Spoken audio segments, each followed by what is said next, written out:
మంచిర్యాల జిల్లా Bellampalli railway station ముందు south central railway Mazdoor union ఆధ్వర్యంలో కార్మికులు ఒకరోజు రీలే నిరాహార దీక్షలు చేపట్టారు. ఈ సందర్భంగా మజ్దూర్ యూనియన్ నాయకులు మాట్లాడుతూ కొత్త పెన్షన్ విధానాన్ని రద్దు చేసి పాత పెన్షన్ విధానాన్ని పునరుద్ధరించాలని డిమాండ్ చేశారు.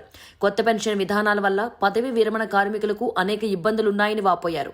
పదవీ విరమణ పొందిన కార్మికుల శేష జీవితం ఆనందంగా కొనసాగాలంటే పాత పెన్షన్ విధానాన్నే కొనసాగించాలని డిమాండ్ చేశారు. ఈ దీక్షల్లో ఎస్సీఆర్ఎంయు బెల్లంపల్లి బ్రాంచ్ చైర్మన్ నాగరాజు, కార్యదర్శి సాంబశివుడు, నాయకులు తదితరులు పాల్గొన్నారు. రోజు ఏఐఆర్ఎఫ్ మరియు ఎస్సీఆర్ఎంయు ఇచ్చిన పిలుపు మేరకు ఓల్డ్ పెన్షన్ స్కీమ్ను పునరుద్ధరించాలని మరియు ఎన్పిఎస్ను బంద్ చేయాలని ఈరోజు 8 తారీఖు నుంచి 11వ తారీఖు వరకు అన్ని డివిజనల్లో మరియు ఆల్ ఇండియాలో రైల్వే తరపు నుంచి ప్రొటెస్ట్ చేయడం జరుగుతుంది, హంగర్ ఫాస్ట్ చేయడం జరుగుతుంది. దీనికి మార్నింగ్ 9 గంటల నుంచి ఈవినింగ్ 5 వరకు ఈ హంగర్ ఫాస్ట్లో పాల్గొనడం జరుగుతుంది.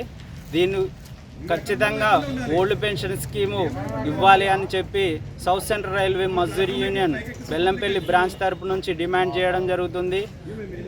ఎంప్లాయీ రిటైర్మెంట్ అయిన తర్వాత తన యొక్క శాశ్వత జీవితాన్ని సుఖంగా గడపాలంటే ఖచ్చితంగా మనకు ఓల్డ్ పెన్షన్ స్కీమ్ అనేది రావాలి. అప్పుడే వాళ్ళకి ఇంత నెల శాలరీ రావడం జరుగుతుంది. ఆ డబ్బుతోటే వాళ్ళు మిగతా ఉన్న శేష జీవితం అంతా సుఖంగా గడపడం జరుగుతుంది. లేకపోతే పిల్లల మీద ఆధారపడడం, మళ్ళీ ఇలాంటి ప్రాబ్లమ్స్ అన్నీ ఉంటాయి. దాని గురించి అన్ని ఖచ్చితంగా ఓల్డ్ పెన్షన్ స్కీమ్ను అమలు చేయాలని south central railway Mazdoor union Bellampalli branch తరపు నుంచి డిమాండ్ చేయడం జరుగుతుంది.